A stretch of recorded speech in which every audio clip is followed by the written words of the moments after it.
Thank you very much. Uh, just remember, I am not conference approved. These traditions, as I have written them, are not conference approved. These are experience approved by a bunch of us that for a year we tried doing this, and we had a meeting on traditions, and it improved our relationship. And so I have seen many people over the country who have used these and have written me and told me they are successful. So I'd like to share my experience, strength, and hope with you about how to work the traditions in your relationships. And we stopped last week on 6, so we're going to start with 7. Isn't that's funny? They're all numbered. That's so that we don't get lost, Okay, 7. Each partner ought to strive to be fully self-supporting spiritually, emotionally, and physically. When I was helping others, I let my personal needs go. I was always living through someone else. That this is where I take my life and its care back into my own hands, and I become responsible for me. my I did everything for JD, everything for him, because if somebody needs you, they'll keep you longer. That was my thought anyway. I have to be vigilant because I am a controller, and I have a tendency to want to do that. And controllers are fear-based. I had to watch my father die when I was 12, and I felt so powerless, so terribly powerless. It brought on a fear so great with me that it was imperative for me to have control of other areas in my life in order for me to have any feeling of comfort or security. But today I have learned that I am responsible for my own growth, that of mine and no one else. I know if JD were to die, God forbid, today, I would be okay. I would be okay in time. I can stand alone and be okay. And I'm never really alone because I have my higher power. I have the fellowship. I know that JD would be okay too. You see, we're each the last of our families. And when we're gone, that's it. So we needed to know that each one of us could be okay if something happened to the other one. And JD has even learned to cook. Now, especially in the last few years when my mobility has gone down to 0 almost, and I can't stand in the kitchen for an hour and cook. And it's very difficult to try to cook sitting on a stool, a high stool. So JD has learned to cook. Now, when we got married, JD could cook hot dogs. Well, wasn't that something? And one time when I was going to a conference, he decided he wanted to have the little outdoor experience. And so he got some clothes hangers and put the hot dogs and roasted them on the coat hangers over my kitchen stove. This was not good. That grease went everywhere. And so he's learned not to do it that way now because we had some words over that. But like I said, I am responsible for my own growth. And now JD has learned to cook lots of things. In fact, the other night he made fried green tomatoes. I was so proud of him. And I only had to show him one time how to do it. And that was several weeks ago. But I had to be okay because I had to have a man in my life. You see, a man made it okay. Daddy fixed everything for me. And he stood between me and mother and protected me from her. And so therefore, I looked outside of myself for someone to take care of me, to fill in those holes inside of me that I never released to someone unless I had someone else. Never get wed in one relationship till you got another one in the wings. You don't want to go through a period of nobody, for God's sake, And so when the things aren't going good in your relationship, you start trolling and you start looking around for the next victim. But you can't give what you don't have. See, that's what we learned in this relationship, is that we can't bring to a relationship what you don't have. So I have to know what my capabilities are as well as my limitations. Now, my first responsibility is to God, then to myself, to be the best I can be spiritually, emotionally, and spiritually and physically, the best I can be. Well, I blame JD for all of our money problems. If he didn't drink and get thrown in jail and we wouldn't have to pay the fines and attorneys and all like that. But he would spend money we didn't have. And I would tell him all the time, over and over, you're spending money we don't have. And yet when he would go out and get drunk, it would piss me off. And so I would get revenge. And I would go to the mall and spend money we didn't have too. Now, when JD got sober, that expense ended. It took 4 years for mine to end because of my little happy trips to the mall getting even. It took me a long time, a long time. Another thing, I made sure he went to the doctor and he went to the dentist and what have you. Did I go? No, because I martyred. We can't afford it for both of us. And so, of course, JD got it. And the bottom line was, I didn't like going to the doctor. I hated the dentist. And so that wasn't a big martyr situation for me, but boy, I did it. I love being a martyr. On page 13 of ODAT, it says, do I secretly relish feeling sorry for myself and getting sympathy from others? And if you'd have told me that before I got here, I would have told you you're out of your mind. I never feel sorry for myself. And I couldn't understand why my sponsor had a page every day for the first year. And because it was still true. It was still true. But I had those fears. I went to the dentist when I was about 8 or 9 and I got hurt. And as a result, I never wanted to go back to the dentist. And so I had this big fear of it. And also, when I was 16, I started sneak smoking, the kind that you couldn't hide. And then you get to school at the lunch break, you go out and smoke at the smoking place. We called it the cigar hole because it was like the cigars and cigarettes. And you go out there, but I didn't want my mama to know.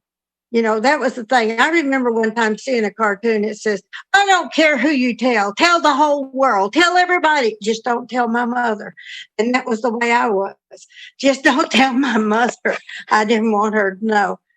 But I smoked from the time I was 16. And so later on in life, it began to be found out that cigarettes were not as fun as they used to be. And you could see, and they kept talking about cancer and things like that. And so I tried several times to quit smoking, and I was addicted to the nicotine as well as the menthol because I smoked Salem's. And thank God I quit what I did because who would have dreamed they would have gotten so expensive? I thought I was killing myself when I was paying 75 cents a pack. Anyway, I decided, if this program could work on smoking, give it a try. It works on alcohol. Maybe I could do it one day at a time. And every time I would try to quit smoking before, I would make a big production, tell everybody I'm quitting. This is it, the last one. And then when you break down and go have one, you feel so guilty and you don't want anybody to know and you're sneaking around. And I just didn't want to do that this time. I had bronchial pneumonia that year at Christmas in 1985. And so I couldn't smoke. I coughed, which was like just tearing your lungs out. And so I said to myself, I've been off cigarettes for 2 weeks and I want one really bad. So I knew I was improving because I wanted one. And I thought, if you've been off of it 2 weeks, physically, you're off of it. It's the emotional thing now. Why don't you do the one day at a time? And so I never quit smoking. It's just that I don't smoke one day at a time and haven't since December the 27th of 1985. So the program works in any area of your life that you want it to work. It will work. And I found out that instead of trying to close the barn door after the horse is gone, that preventive measures are better. They are. And you can be responsible for your own spiritual condition. You can't, you can only hang on to somebody else's for so long. Now, my sponsor in the very beginning, she was my higher power because if I needed something from God, I told her because I knew she was on good standing and I didn't have one. And so I would ask her to pray for the things I wanted. And so when they would happen, I'd say, see, God does it for her. But it was the day that he did it for me that it all came together for me. Because you can't depend on somebody else all the time. You've got to depend on yourself. And you've got to have a relationship with your higher power. Because if experience has taught me anything, it is that I am not trustworthy. I can't trust myself. I can't trust myself to do the things that I want to do or that I can't remember, I forget, or whatever. So I have to have a power greater than me that can keep me straight. And if you're straight spiritually, if you've got your spiritual connection, your thinking is better. And if your thinking is better, your actions are better. So that's the way that's how we get sick. We have a spiritual problem and we don't take care of the spiritual problem. And then our emotions gets involved. There was the alcoholism. I had no spiritual basis to go on. And here came the alcoholism. And so therefore my thinking and my reactions to it were way out away from a normal situation. And so then that's how my thinking went, because my thinking went, I'm miserable. It's his fault. We can't get a divorce because we've had divorces. We don't want to be our problem. It has to be somebody else's problem. He needs to die. And you see, that's not a normal progression to most people, but that was mine. And so I had a blaming theory. Everything was wrong, was everybody else's fault. Well, if that is true, I might as well go jump off a bridge right now because there's no hope for me. But if it's my stuff that's causing me problems, if it's my reactions, you can't change other people, but you can be willing to change yourself. And then there's hope. There's great hope when you can change yourself. And where does the hope come in? It comes in on step 2. Step 2, where we get some hope, where we come to believe, So why? Why was a word that has always got me in trouble. Why? I have to know why. Now, why do I have to know why? Because if I know why, then I might have a way to figure out how to get my way. If I can figure out how you think and why you think the way you do, then I might can head you off at the pass. And the why, I got tickled. My daddy, one time we were down at the lake, and he was so patient to answer all of my whys. And so I said to him, we were getting ready to get in the boat, and he was carrying the motor, and he stepped in the boat, and I asked him, Daddy, why so-and-so? And so Daddy stood there holding the motor and explained to me why. And so then he took a stepped over the middle of the seat in the boat. And I said, well, Daddy, why so-and-so? Because every answer requires another question. And so I asked him again, why this? And he was telling me. And so I said, okay. And so then he stepped over the next seat. And I said, but Daddy, why so-and-so? And he stepped out the back end of the boat with the motor. I had distracted him to the point where he went in the water. He went under with the motor. And when Daddy came back out, he was not a happy camper. And he looked at me and I said, Daddy, why did you do that? And he told me, shut up, go get in the car. See, I could drive a person to, JD called them the why sessions. Why did you do this? Why did you do that? Because see, if he could tell me why he did what he did, I might find a way to stop him from doing that. I was always trying to figure out another way. But, Father Hillary told me one time, he said, it doesn't matter how the horse got his ass in the mud, get it out. Even if you know why, it doesn't change it. You just know why. Big deal, And it was like I said, well, it's like being on the Titanic. We're laying there in the middle of the night, sleep, and all of a sudden you get this big jolt. And you think, well, I wonder what that was. Why did that happen? And so you run out of your room to check it out. And somebody said, get in the lifeboat, get in the lifeboat. And you're going, why? And they're saying, you got to find out why. And so everybody's trying to figure out why. And then instead of getting in the lifeboat. And so you said, let's say I was laying here and this happened and there's an iceberg over there. I wonder if we hit the iceberg. I wonder why. And everybody's leaving in the lifeboat. But guess who's going down with the Titanic? Because, see, I had to know why everything. So I'm going to drown. And that's what Father Hill is trying to tell me. He said, you don't need to know why. What you're supposed to know will come to you without an action on your part. And your asking questions is an action. So you don't have to know. And I just know that I have to be responsible for my own feelings. And it's just that simple. Okay, tradition 8.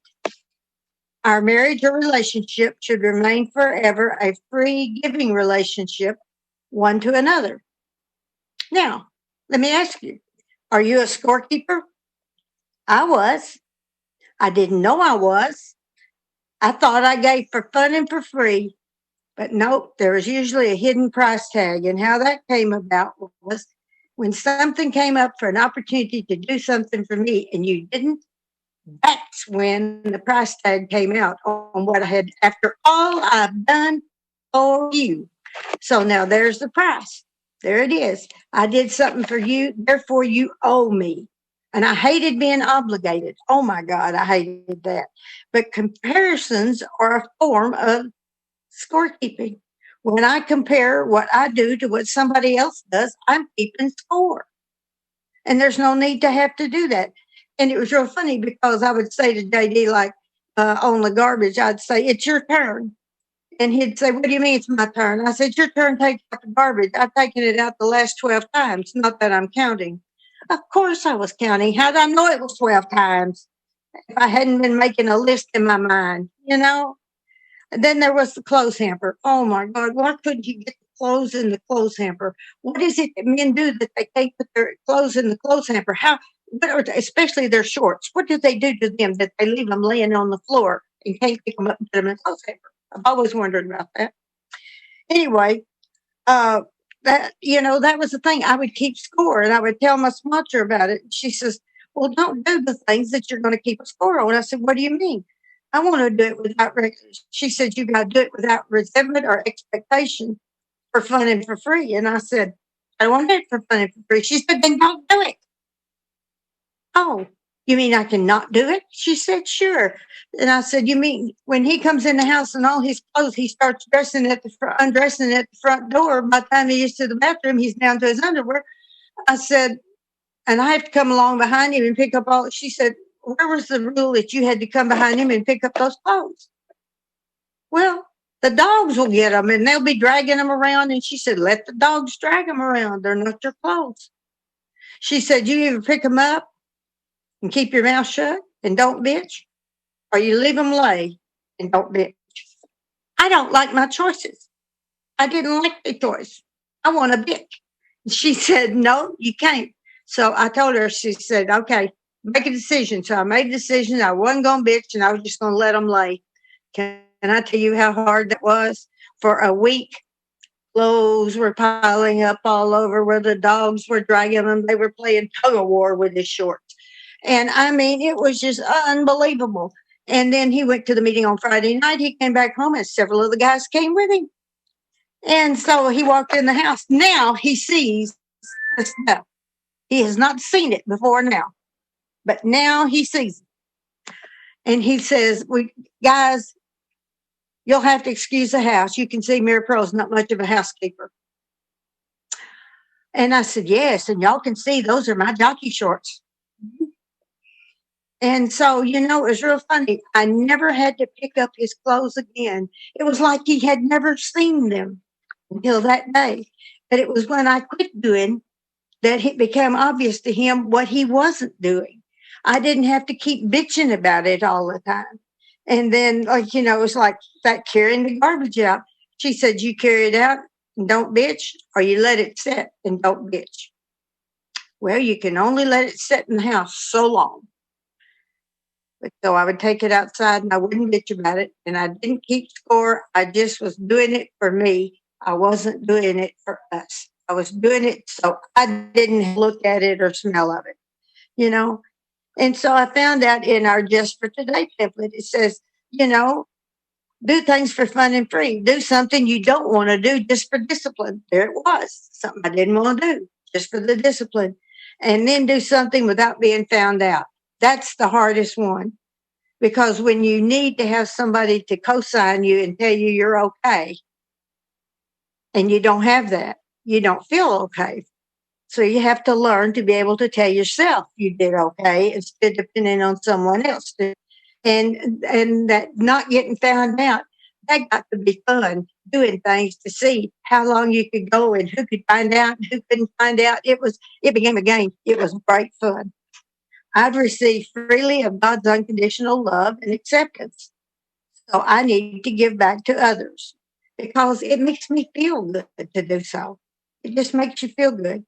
And the first relationship I could even do this with or try was with my sponsor.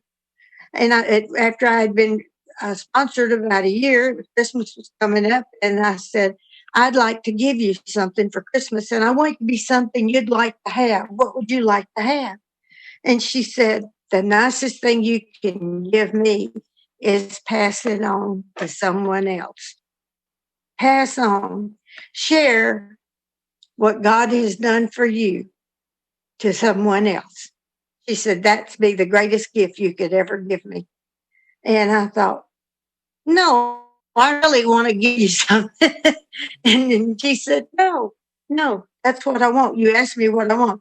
And I found out, it's really nicer to give people something they want instead of trying to guess what they want,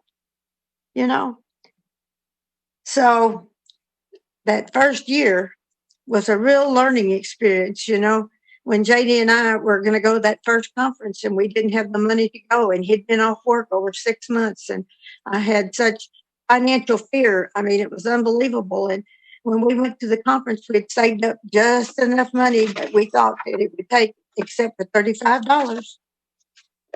And we had prayed. JD and I had prayed together. That was the first thing we ever prayed for together. We got on our knees by the side of the bed and we prayed, God, we'd like to go to the conference, if it be your will. And then I went to work and I called on the watch line and I made a reservation in Hot Springs where the big conference was going to be. And I called a hotel. So 30 minutes later, JD called and he had just gotten a job. And it was real funny. See, we prayed and then we took an action. He went to look one more time and I made a reservation and God kicked in and there it was, a week ago. Well, we still got to pay for all that stuff. And so I had figured it up, like I say, to the last penny what it would cost if we ate cheese and crackers in the room. And when we got there to the conference, well, before that, I had told him, I said, you don't have anything to wear to a conference because we didn't know if you dressed formally or whatever. And his clothes all had holes in it where he would smoke when he was drunk and he would smell the ashes on him. And this was the days of polyester when everything melted and you had these nice little holes everywhere. And so he looked like he was a walking colander. And so we ordered through the mail from Chicago to a mail order place a closeout on suits. It had 2 pairs of pants, reversible vest, and a coat. And it came on Monday before the conference started on Thursday, and we were short $35. And I told him, I guess I'll have to call and cancel. But we tried. We did our best. We tried. And he was trying on the suit before he sent it back. And in the pocket of the pants was a 20, a 10, and a 5. And I said, I would never have thought to tell God to put it there. Would you ever? God is so funny and so sneaky. He sent it in the least way I would have ever dreamed, because how would it come from a pair of pants from a mail order house in Chicago with just exactly what you needed? And we got there and we were getting ready to eat our cheese and crackers. And did you know, for every meal, someone in AA invited us out to eat? You see, they knew we were trying. And we were able to do that because of their love and because they did something to make them feel good. And it sure made us feel good. And we fell in love with Alcoholics Anonymous.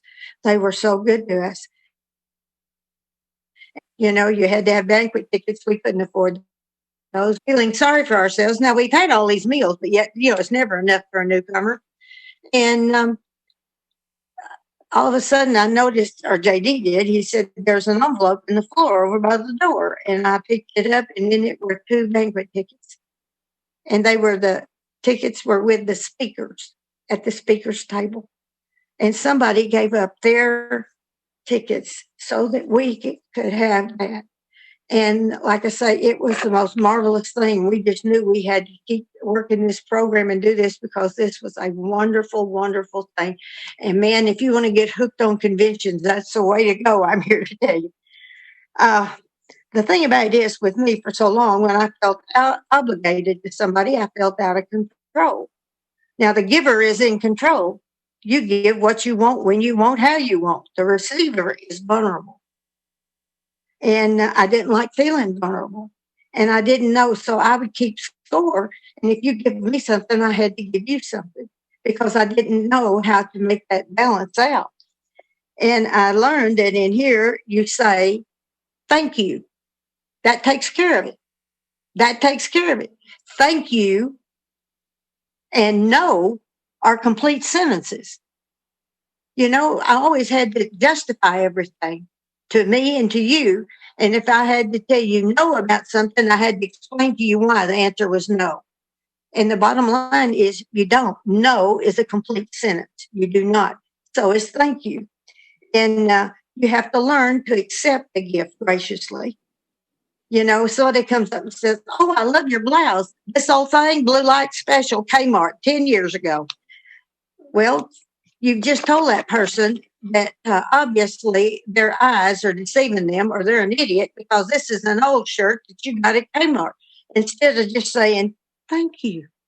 Wouldn't that have been so much nicer, you know? And when the computers first came out, I'd always used an IBM typewriter for years, and it worked.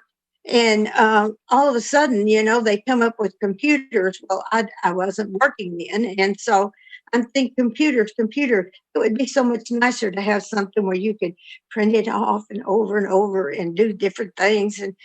But I don't know how to do any of that. And they're very expensive. When computers first came out, we're talking $3,000-$4,000 for a computer. I mean, that was a big, big deal. And I said I couldn't afford something like that. And so I started a computer fund because my sponsor tells me if you want something, work toward it. So I started a fund and I had this little jar and I had about $7 or $8 in my computer fund. And slow but sure, you know, just change whenever you had it, put it in. Because I really didn't know what to get. Now, I'd heard the buzzwords, and one of the buzzwords that they came up with was it has to be IBM compatible. I heard that a lot, and I didn't know what it meant. And God forbid you ask somebody what it means, because then they'll know you don't know. And so, anyway, I went to a Christmas party. Well, actually, it was after a Christmas party at this guy's house. Girl I sponsored, husband was an attorney, and when we got there, it was like, I mean, it was almost past New Year's. And lo and behold, there was a Christmas tree still decorated sitting in the living room. And I thought, what in the hell are they doing with a Christmas tree up this late in the day? And then he was talking, we said it was so pretty. And he said his mother had done it. I thought, your mother decorates your Christmas tree? Okay, let it go. Don't be judgmental and critical. It was pretty. So we went on, we had this fabulous meal. And then afterwards, we went back into this living room, and there was several of us, and we all sat down. And he said, I believe there's something under the tree still, a package or two. And he went over there and he said, Merp, I believe these are for you. I said, what? And so I opened the first package up, and it was a keyboard. And I said, oh, it's like an AWOB necklace. I start off with a keyboard. I'm on my way to my computer. And then the next package was the computer, a big computer and a printer. And I said, is it IBM compatible? He said, probably. It's an IBM. Okay, so I'm an idiot. Okay. And then it dawned on me, I have no idea how to do anything with this computer. You know, I don't have anything. And so one of the girls in the group worked for Systematics, which was one of the first computer places we had here. And so she taught me how to do the computer. She taught me how to give it commands. Back in those days, you had to tell them what to do. You didn't just push a button or this or that. Anyway, I had to think, now, can I accept a gift like this? And I thought, what do you do? And I said, thank you very much. That's what I did. And it was good. Life is not fair. And if you, I don't know where I got the idea that life was not fair because I kept going around, it's not fair, it's not fair, you know. And I said, well, you know, in my case, I need to be grateful life isn't fair because what you sow, you reap. And I had sowed a lot of bad seed along the way getting here, you know. And the thing about it is, when you give from free, from the heart, for fun and for free, everything is returned to you. Not necessarily from where you gave it, but from somewhere else. It will always come back to you. When you do good, good comes back, you know? And because what goes around comes around. And God in his time and in his way will return to you those things that you feel. And so you never lose anything by giving something. And it's like later on when I got a newer computer, as time goes on, you do that. I gave the old one to a girl I sponsored who didn't have one. And so you just keep passing it on. What was given to me, you pass on, whether it's program, whether it's things.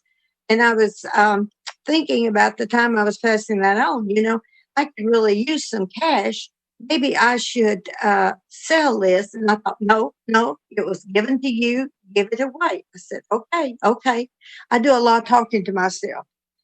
And I argue with myself too at times. But I gave this computer away and I was wanting the money because I had lost a lot of weight and I didn't have any clothes that fit anymore. And then I was sponsoring this other girl and she said that her daughter had bought a bunch of clothes and that she had gained so much weight she couldn't get in them and some of them still had the tags on them. And she brought them over and they were a perfect fit. So looky there, you know. It's amazing how God meets our needs. Another time when my sister was in the hospital, she had to have open heart surgery and a triple bypass. And times were pretty hard for us financially trying to take care of everything we were trying to take care of, like paying back some of my bills and stuff. And so it was pouring down rain and I went to the post office that morning. And when I got out of the car to go in, there was a dollar bill wadded up on the pavement there in the water, and I got it out, shook it out, threw it in the car, and went on in and came back out. And then later that evening, I remembered that dollar bill was over laying in the floorboard. It was $100 bill, and it was just what we needed to be able to go to the store and to get groceries. You know, our needs were met. You know, my self-worth cannot be because of outside sources. It's an inner job. And my self-worth comes from being a child of God. I'm entitled to the best life that life has to offer. And when I look for the best, I get exactly what I need every time. You know, Winnie Eddy used to say, how do you serve cake? And I said, what do you mean? And she said, well, when you're cutting cake, and I said, well, it depends on what all I have. And she said, well, when I cut cake, she said, I used to do it this way. I cut equal pieces for all my kids, a big piece for my husband, and then whatever's left, that was mine. And she had a big family. And I said, so? And she said, well, you take a piece and you give your husband a big piece. And she said, but the thing of it is, take the first piece of cake. You deserve the first piece of cake. Before you give to others, you got to take care of yourself before you give to others. And that way, my self-worth wasn't dependent upon others. You know, when I let how I feel about me depend on what you think about me, shame on me. I'm shooting on myself, you know, quit doing that, you know, be the best, you know. I looked for years for my mother to give me love in the way I wanted to receive love. My mother didn't have it to give. Now, my sister was giving me the kind of love I wanted all of those years. I didn't recognize it. It wasn't coming from the source I was expecting it from. And so I didn't give her any thank you for what all she'd done. I just accepted that's what sisters do. And then I met other people that had sisters, and they go, no, that's not what they do. And I'm going, well, maybe it's because she's so much older than me. Well, true. Dorothy was 16 years older than me, and she couldn't have children, and neither could I. And so I was like a child to her because she had pretty much took care of me at home because my mother was doing her thing. My mother was always a workaholic. If you're not working, you're not worth anything. And so here it was. Not only had I given mother a bad being a mother because she didn't do it, I didn't give Dorothy a good report for being the best sister because I was missing it all. I was missing it because I was looking for something. I was going to a dry hole. Now, if you go to a dry hole and expect water, how many times you going to have to go to the hole? I think probably after one or two, you'd find another place to go to get water, but I didn't. Not when it was emotional. I didn't. I kept going back to my mother, wanting her to give me something, and she didn't have it, but I didn't know she did. Are you a mind reader? And if you are, does it really work? You have to communicate your needs to somebody. And that he ought to know, he ought to know. He ought to know. Well, he don't know if you don't tell him. That's like at Christmas time and for gifts and what have you. The first year we got married, JD gave me, he gave me a beautiful silk scarf from a boutique. Very expensive scarf. Do you see a neck? I didn't have a neck. Why was I going to put the damn scarf on? And then he got me a red silk umbrella. Now, what am I going to do with a red silk umbrella? And I'm thinking, why is he giving me dumb stuff like this? And so I never appreciated what he gave me because it wasn't anything I ever wanted. And but did I tell him what I wanted? No, he's supposed to know. How's he supposed to know? He's supposed to pay attention. Well, JD, I swear to God, he has ADD. They didn't diagnose it when he was a kid. He went to a one-room schoolhouse. They didn't diagnose it, but I have on good authority from some of the physicians we know that, yeah, he does, but he doesn't pay attention. He tries very hard, but he doesn't pay attention very well.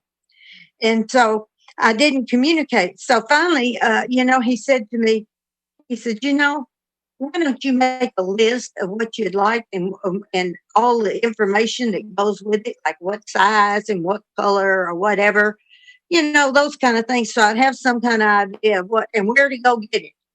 And he said, then you might get something you want where you don't have to have a national exchange day the day after Christmas. It didn't work. And when he, the thing about it is, JD did a lot of things I didn't expect. Like, for instance, every time I'd get mad at him, when he was drinking especially, he would send me flowers.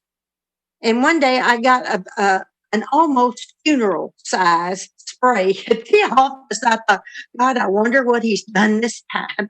I really wonder. And he would send these flowers, and everybody at the office would say, oh, her husband's so sweet and kind. Look, he's always sending her flowers. And I wanted to tell them, but I'm paying for them because he's charging them to me. But I didn't. My ego wouldn't let me tell them the truth, And so it came around Valentine's Day. And so everybody at the office all day long getting flowers and stuff, and they're all waiting to see what MaryPearl gets because MaryPearl gets big flowers for no reason, I didn't get so much as a leaf. And when I went out to get in the car, when he came to pick me up from work, I was so embarrassed, humiliated, and what have you, because everybody kept coming by to see my flowers that wasn't there. And so I got in the car, and so I'm just not going to talk to him. And so in a few minutes, he said, okay, what have I done? And I said, where are my flowers? He said, your flowers? And I said, yeah, you always send me flowers. Today, everybody in the office got flowers but me on the day you're supposed to get the flowers. And he said, you expected them? And I said, most certainly I expected them. And he said, well, I called and they told me they already had more deliveries than they could make. And I said, and you couldn't call someplace else? He said, I didn't know where you had a charge account someplace else. And, and so, and I just looked at him and I said, you're impossible. And he said, well, I can fix this for you. I said, how? He said, don't ever expect anything on Valentine's Day because I'm not going to ever give you anything. And he hasn't. He was a man of his word. But, that taught me a lesson. That taught me a lesson. And then one time I was real angry with him and I came home and I said, you haven't mentioned it all day long. He said, mentioned what? I said, this is our wedding anniversary. He stood there for a minute and he said, wrong husband. Oh, you're right. You're right. It was. It was. The first time I got married was the 16th of September. This isn't the 7th of November. I have. And I had been mad at him all day long about something that wasn't even his problem. I couldn't help but laugh. And when he said wrong husband, and I thought, he's right. He's right. It was a wrong husband. So I asked myself, can I do this for fun and free? And if I can't, I don't. I learned from my mother's death some things. My mother she wasn't a hoarder from the standpoint like you see on the TV where you can't walk in a room or anything like that. But my mother had all of this stuff she was afraid to get rid of. She had a huge house and she had a double car garage and 2 outbuildings of stuff that she might need. But my mother was born in 1900. And when she went through the Depression, she lost all of her money that was in the bank. And so my mother was always afraid you were going to need something and not have it because she went through a lot of her life like that. And so therefore she wouldn't get rid of anything. And I found all these rubber balls and I wondered why she was keeping, and then it hit me. Those aren't rubber balls. Those are rubber bands she would put them and roll them up and make a ball out of them. And with the heat that we have here in Arkansas, they had welded together and become rubber balls. But that was rubber bands for probably years and years of taking them off the newspaper that came every morning. Stuff like that, And so my job is to give. God's job is to return. And my mother would say, well, if you give that away, what if you need it later? And I said, God will return it to me. And she said, are you sure? And I said, yeah. You see, I've been given a lot more than I ever deserved because God is very generous, especially to me. Tradition 9. A family or relationship should be pliable in its organization, but our group conscience may appoint certain persons responsible to serve various functions. An atmosphere of love and freedom and acceptance are wonderful in which to live, but it's something you're going to have to work at every day, one day at a time. See, growth is done individually, not as a unit. And one person may have a growth spurt in an area, and then the other one may have one, but very seldom do we have it together on the same thing. And when we're living together, we need to have a set of mutually agreed upon guidelines for acceptable conduct for the relationship. So we know what to expect and not to expect, as well as establishing responsibility for the various items that arise in daily living. We need to have some guidelines. Now, these are the ones that we have. They may not be yours. You have to come up with your own. But number 1, God is the head of our home. God is to have an active role in our home and the decisions made for our relationship in our home. Number 2, no alcohol or drugs on the premises. Some people say they keep alcohol because they entertain and what have you, and that's fine. It was a mutual decision that the alcohol had caused enough hell in our home. We didn't want it there anymore. Number 3, no infidelity. In my first relationship, my first marriage, I was unfaithful. JD, when he drank, was unfaithful. We know this doesn't work. And I asked myself, why did I accept his infidelity when we were married, when JD? And it was because I had done it before, in the marriage before, and I felt like I deserved it. Isn't it funny how that stuff comes back? I found that out in an inventory. Another one, number 4, no expenditures of over $100 without prior discussion and agreement. Because when we first set up these guidelines, $100 was a lot of money. It still is a lot of money because we live on a fixed income. So therefore, we need to discuss stuff before we have it. $100 era mucho gasto. I'm sorry. The Spanish. It's the transition, Merp. Just ignore. Okay. Thank you. No obligations or commitments for each other without prior agreement. In other words, JD can't make a commitment for me or I make one for him. And see, I used to do that just like nothing. Somebody'd say, y'all want to come over and have dinner and play cards? And I said, yeah, we'd love to. And I'd come home and I'd say, JD, we're going to go over. So, and he'd go, I'm tired. I don't feel like going over there. And I said, but I told him we've got to go. You've got to go now. And he'd say, but I really, and he'd go even though he didn't want to go. And then it just didn't turn out so well. So he asked me one time, he said, why can't you tell him I can get back to you? Oh, because I was in control. I could answer for both of us. He said, well, next time I'm not going. And next time he didn't go. And so I learned from that, ask him first and say to them, I'll get in touch with JD and see if he can do that or if we have other plans or something.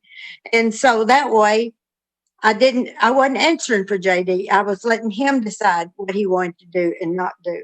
So that was one of the things that was a sore spot for him. Personal privacy and quiet time. Each one of us needs our individual space, especially during this pandemic. And we've been in the house together since the second week of March. You know, the house gets a little smaller sometimes when you're locked in. But you know, we each have our special time. And when I say I want to have my own little quiet time, he leaves me alone. I have to have my own quiet time. And then we have special hour time. We started having date nights where we would I'd tell the people I sponsor, unless it's a dire emergency after 4:00, do not call me because we're going to be, even if we just sat home and talked, it was our time to be together without interruption. And that worked. Nowadays, we have so much our time. We have too many date nights. I think sometimes we have a lot of togetherness. Common courtesy. You know, I would be more courteous to a complete stranger than I was being in my relationships. I took them for granted. And so I learned that you can't do that. Any autonomous action is measured by its negative effect on the relationship. In other words, I can do anything I want to do through autonomy, but it'll be measured against the effect on the relationship. So, and then number 10, no dredging up past relationships or using the past as a weapon. And JD would say things like, well, when I was married to what's her name, and what have you. And then I would say to him, well, you know, I never had, and I kept a record of everything he ever did wrong in my head. And I could tell him the day and the time. I was really bad about that. So we had to learn to put the past in the past. If you're going to have a future together, you're going to have to live in today. And that means keeping the past in the past and doing the best you can today. Next was the application of the rules for healthy communication, like in the dilemma of the alcoholic marriage. Discuss, don't attack. Talk in a low voice. Stick to the subject. You can't just do that. And another thing, listen to the other person's complaints and don't make demands. Those rules of communication really work when you work them. Another one, 12, don't try to work the other person's program or tell them how. You really have a tendency to want to do that, especially when you're both in the program. And after God, my personal recovery comes first before our partners. You have to come first. God first, you second, partners third. Then we had the untouchables. Those subjects that whenever we got to talking about them, we'd get angry. And nothing would ever get resolved. You'd just stomp off. And then you'd come back at another time and have another go at it. and it wouldn't work. And so those were ideas that we couldn't talk about his family. We couldn't talk about my family. There were so many subjects we couldn't talk about because we argued about it. And so finally we decided we wanted to get rid of these untouchables. And so whenever a situation would come up, we would sit in two chairs with our knees touching, facing one another. And we were holding hands and we would talk it through and resolve it instead of somebody going away. And we did that one by one on those issues until we don't have the untouchables anymore. We don't have those things. Let's see. Honesty and trust must be observed. I've got to be able to believe what he says that he will do when he says he will do it, and vice versa. Trying to work as a team wherever possible. In other words, work together on things instead of pulling apart on things. Joint decisions regarding changes in the home or yard.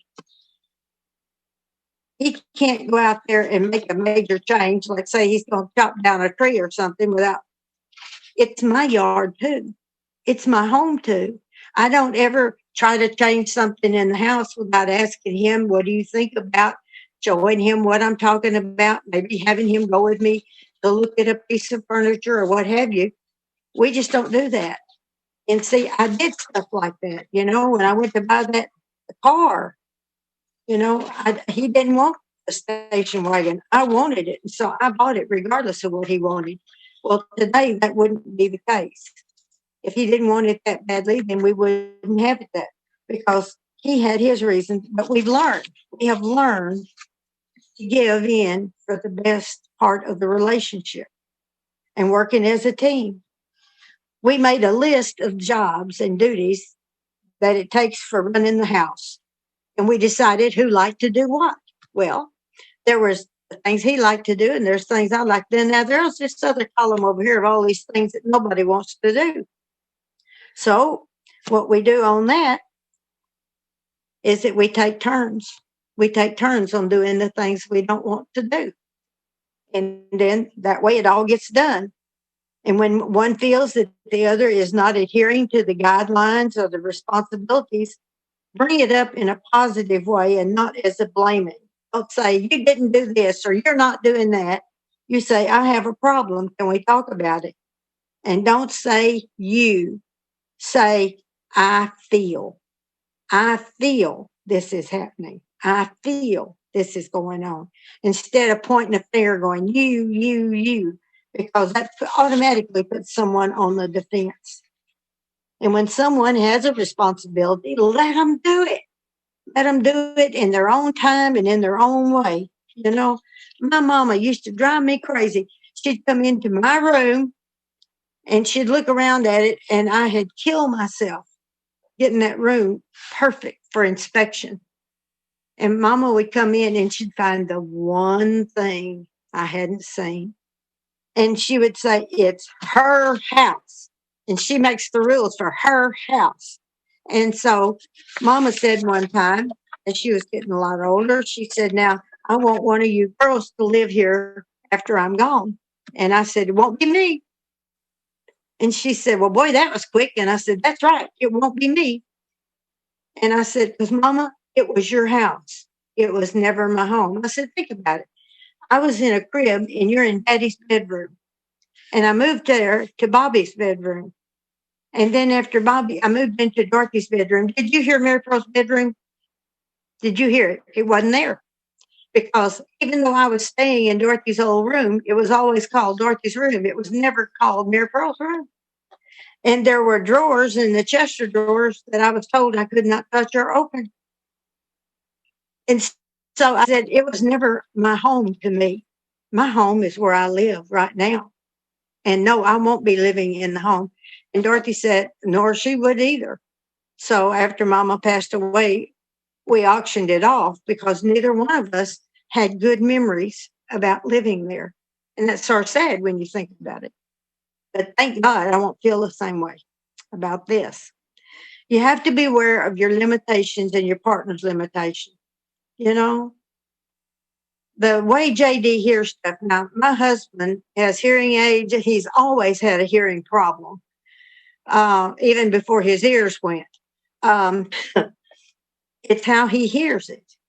It's how he hears it and what it says to him. Like, for instance, I could come in and I could say, JD, there's something wrong with the car. Do you know what JD heard? JD, a good husband would go out there and fix his wife's car. Now, that's the last thing I want in the world is for JD to touch my car because JD is a welder. He's not a car mechanic. He's not an electrician. He's not a plumber. He's none of those things. But what he does wonderful. But he's not one of those things. And just because I make a comment, the car says something wrong with it, he would think he needed to go out. So he would go out and start tinkering with my car. And then I'd have to get a record to take it into the shop where I was going to take it in the first place. So we decided it was just easier.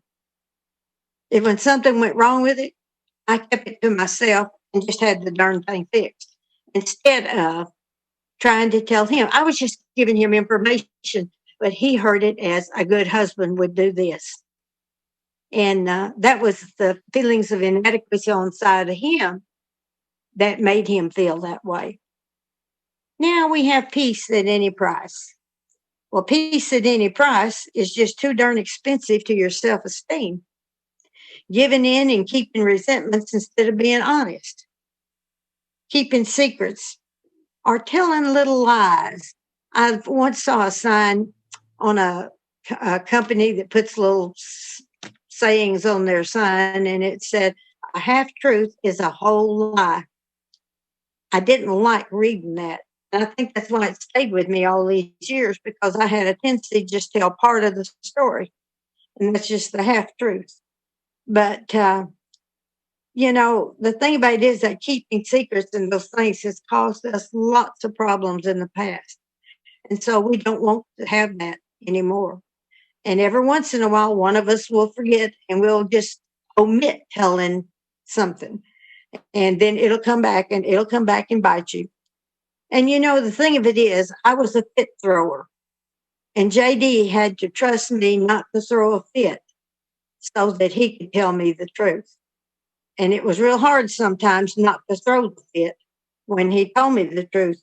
But this is progress, not perfection. I'd like to say we don't ever do that anymore, but that's not true.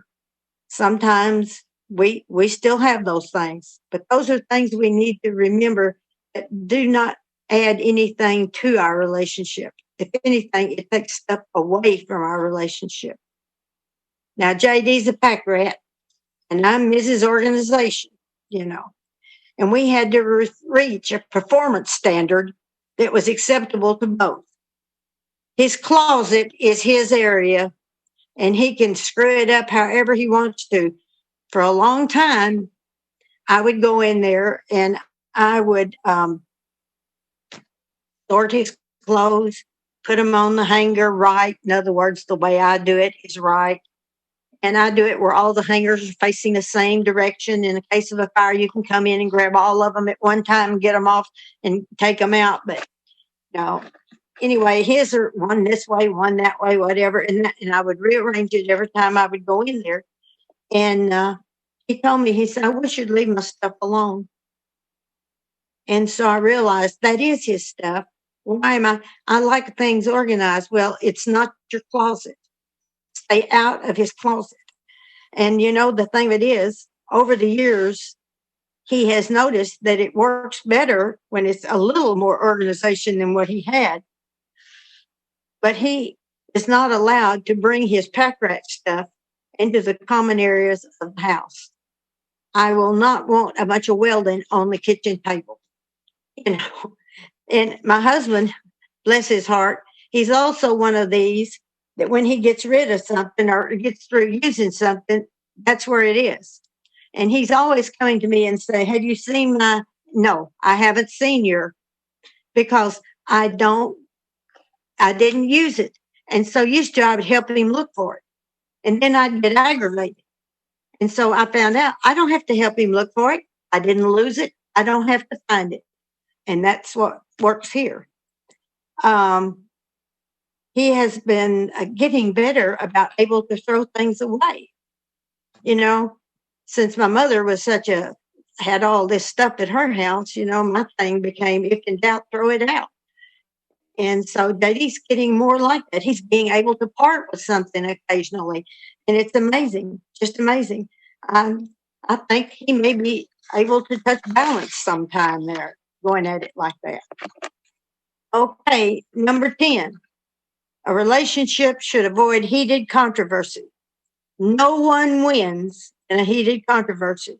You both lose, you both get hurt, and so does the relationship. Power-driven anger, resentment, closed-mindedness, revenge, violence, all can be part of a heated controversy. It's just the very stage. I remember when I got married the first time, the minister said, "Don't go to bed mad." Well, I don't guess I'd ever get to go to bed because I was angry all the time. I'd been angry since I was 12 years old, I went with JD and my mother on a fishing trip. I didn't want to go, but they had kept on to me. Now, see, I used to love fishing with my daddy, but my daddy let me fish. My mother has rules. She catches the first fish, the most fish, and the biggest fish, and she'll tell you where to fish and how to fish. And it's like, I learned a lot when I was growing up. I could run a motor when I was, like 10 years old. I could do a lot of stuff. I could fix my own line on my pole, and here's my mother going to tell me where to fish. Well, like I say, Mama and I don't have the best relationship at this time, and so she kept saying, "I would really love for you to go with me and JD." They went all the time because JD got along with my mother. He didn't argue with my mother. I could not be with my mother that we didn't argue. So it wasn't going to be a great scene. But I said, okay. Well, it's in the summertime here in Arkansas. We have lots of mosquitoes. Lots of mosquitoes. And my mother was one of these that wants to get up at 4 a.m. to go fishing. You get up and you eat a big breakfast and then you go fishing.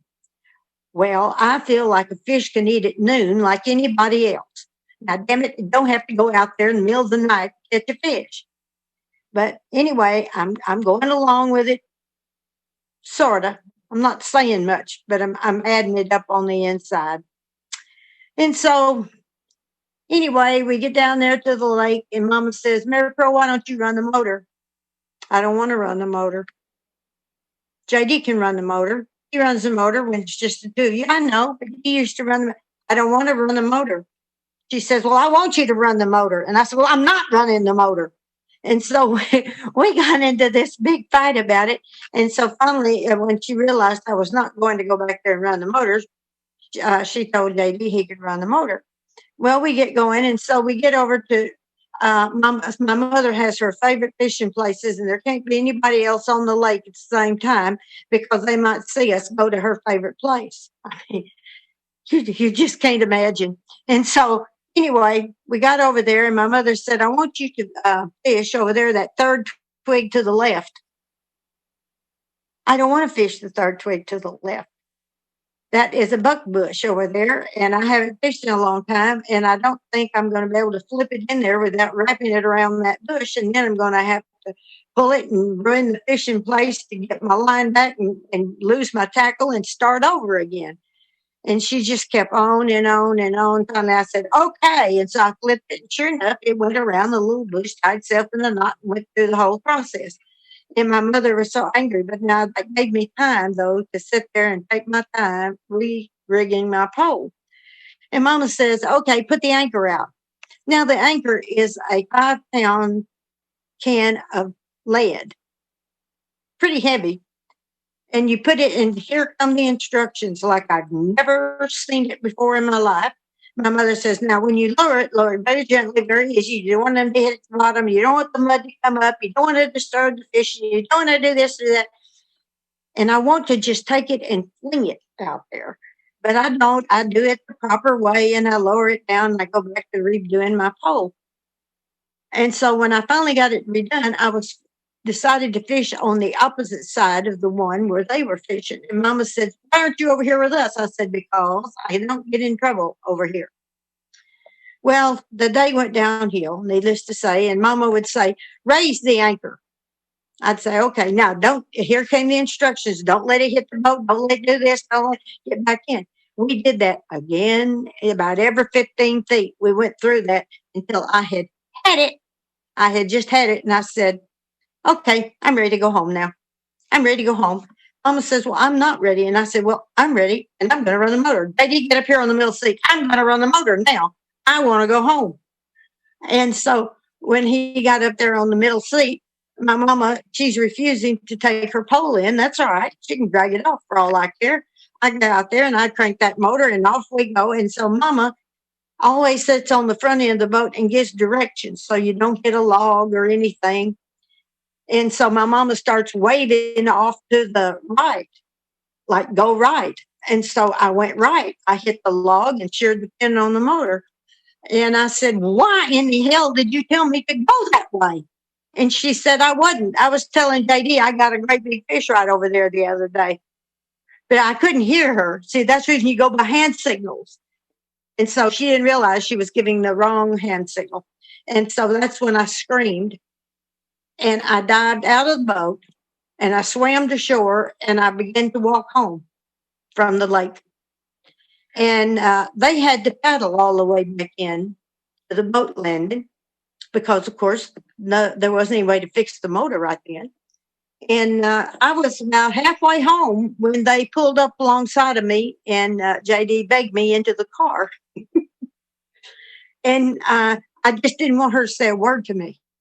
I did not want her to say a word to me. And so when we left there, I told him, I said, let me tell you, I am never going fishing with Mother again in my life. And I didn't. I meant it. I have a thing about I'm through. And when I'm through, I'm through. And that's the way that anger was inside of me all the time about her.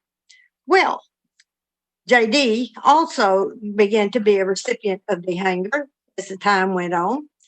And like I say, he wanted a sports car. I wanted the station wagon. We went to buy a new vehicle. We bought a truck. Nobody wanted that. That's how we made decisions. You know, I wouldn't give in on my car. He wouldn't give in on his sports car. So we got something neither one of us would be happy with. That way the other one didn't win. I don't understand why we did stuff like that. When I look at it now, I'm thinking, my God, we were so sick. But anyway, one morning, JD at that point though, we still had this truck and he had a sports car. You see, he got the sports car anyway. And it was a little MG midget. Now, I don't know how many of y'all have ever ridden in an MG midget, but if you're a woman of any size, you put it on and take it off. You do not get in and out. It's a very teeny tiny car. Once you get in, you have room for your legs, but getting in and out is absolutely impossible. And that's in the days where we had the bouffant hairdos that went way up to the top, you know. And I had this long, long hair and had it way up on top of my head. And he would tell me, come on, ride with me in the car. No, it's too hard. I said, it's just too hard. I have to fall into the car. I learned if you turn sideways and just fall in, then bring your legs around. But in trying to get out, I'd get my feet hung in the steering wheel. I don't know how that happened, but that was the way I got out of the car. And so I told him, I said, my girlfriend and I are going to go grocery shopping tomorrow, so please leave us the truck. Well, when I got up, the truck was gone and the sports car was there. He thought it'd be funny thinking about me and her because she weighed over 300 pounds and I was close to that. And thinking about us being in that car, he got a charge out of that. Ha, ha, ha. And so it was in the wintertime. We have on our winter coats, so that takes up more room in the little teeny car. So we get in the car. I get in the car, and I'm going through the gears. And as I'm going over, when she sees me coming from a couple of blocks away, the school ground there, she's standing on the front porch shaking her head. No, didn't gonna work. And I told her, I said, come on. And she said, I can't. I said, yes, you can and you will. I said, come on, think positive. I said, he thinks he's going to keep us from doing this, but he's not. And so she got there and I told her how to sit sideways and she sat down and the car rocked a little bit. And I went in and got in on the other side and we got started. And she said, wow, because you see, every time I shifted gears, she got a spiritual experience. It was a really close contact in that thing. So we get up to the grocery store and lo and behold, I got out crawled out like normal with my feet stuck in the steering wheel, got out, walked around, and she said, I can't get out. I said, what do you mean you can't get out? She said, I'm stuck. I said, what do you mean stuck? And she said, well, I vacuumed or something in this seat and I can't get out. And I said, oh, yes, you can and you will. And I put my foot up on the car or on the door facing one way and on my other foot on, and I'm jerking on her like this to get her out. When she came out in a hurry and she fell on top of me. Now we're rolling around out there in the parking lot. And there's a guy watching. He goes, Lord of mercy, call the fire department. And I thought, I'm going to have to kill me some guy before I get into the grocery store now. And so then we go in, and now I don't know where I thought we were going to put the groceries. But, you know, he's not going to stop me from doing what I want to do. So we get him back to the car, and we're having to throw him in the back. At the back, there's no back seat, but behind the seat, there's a little space. And the trunk is about the size of a glove compartment. And anyway, we have all this food rolling around in the car and everything around us. And we get back in the car, did the whole little routine, and we went about 3 blocks and the axle broke. Now, I pulled the car over to the edge of the road, got pushed over there. And so that night he came home and he said, where's little darling? And I said, she's in a ditch over on School Street. And he said, what's she doing there? And I told him, he said, oh my God. He said, it only had a 500-pound weight allowance. I said, who knew and who cared? You did exactly what I told you not to do. It's your fault. Wasn't my fault. No, I didn't make the decision to drive and take people in. No, that was his fault. That was his fault. And so we got over there. And so now we're in the pickup and it's in the cold and the choke is on the car. And he said to me, I'm going to hook up this piece of chain to the car, and whatever you do, don't floorboard it. Well, now, if you ever towed a car, of course you wouldn't floorboard it. I mean, that was so unnecessary. And I hate for people to tell me what to do and not to do. So he got in the car, and all I did was took my foot off the brake, and the choke, because it was going, it was cold, it sort of jerked out at a lurch, you know, and it sort of slung him sideways across the street and broke the chain. And so he came up to my window on my car of the truck, and he's going, and he said, I told you not to floorboard it. And he went through this thing, and he called me everything but a person. And I thought, you know, I wish he hadn't have done that. So now he gets the chain hooked back up. It's shorter now. And so here he is again. Don't floorboard it. Okay. And so I floorboarded it. Now it's a whole different thing. I mean, he ricocheted off of this edge, off of that edge, and then broke the chain again. It almost turned it over that time. And he came up to the car, and his eyes were as big as saucers, and he said, what the hell? And I said, now that's what happens when you floorboard it. Do you see the difference? I'm going to give you a reference point here. That's what happens when you floorboard it. So he said, well, the chain is now about 3 foot long. And he said, don't stop fast. Whatever you do, I'll go in to the back of the truck. Has it occurred to y'all? I can't please him no matter what I do. So I just won't stop. I don't care if there's a stop sign. I don't care if there's a red light. I just go on through. Took him home. When we got out to the front yard, he got out. He was just seething with anger, and he came up to me and he said, never again in the echoing corridors of time will I ask you to tow me. I said, okay. And I went in the house. I said, I bet you will. And when you do, I'm going to remember this day. See, there's the revenge. There's the revenge. 3 years later, he's in his little car over to his mother's. He calls me, and the fuel pump's gone out on his car. Would I come and tow him home? Oh, he's mine. He's mine. I said, yes, I'll be glad to. And I went over there ever so calmly and serene, and he hooked his little, and he still had that little short piece of chain. Well, now I'm not in the truck. I'm in my big 12-passenger station wagon with my 450 horsepower engine. And so I couldn't even see the front end of the car in my rearview mirror. I could just see the windshield. There was his face. It was enough. And I pulled him out of his mother's driveway, very calm and serene, right up to the highway. And I turned on the highway and went 80 miles an hour. Now you could feel a little bit of drag where you could see the smoke from his tires where he was trying to stop the car. You know, he was trying to brake and slow us down. No, it's not happening. I went around 3 cars at one time, you know, towing a car. And, you know, I was getting even. Now, if you'd have been on the road that day, that would have probably scared you. But it was a crazy person getting even for something 3.5 years before. 3.5 years before. That was the kind of anger that I had. You know, even though JD and I had been together for many years, when he got sober, he'd been sober for quite a few years. And he said to me, he said, you know, I really don't like the way you fold my underwear. What? We've been together 9 years. You don't like the way I fold your 9 years? And I roll everything. I came from a military family. You roll everything. And so he said, I don't like it all rolled up. And I said, well, how do you want it? And he said, just fold it. And I said, okay, I can do that. Why did you not say something sooner? He said, I didn't want to have the conversation we're having.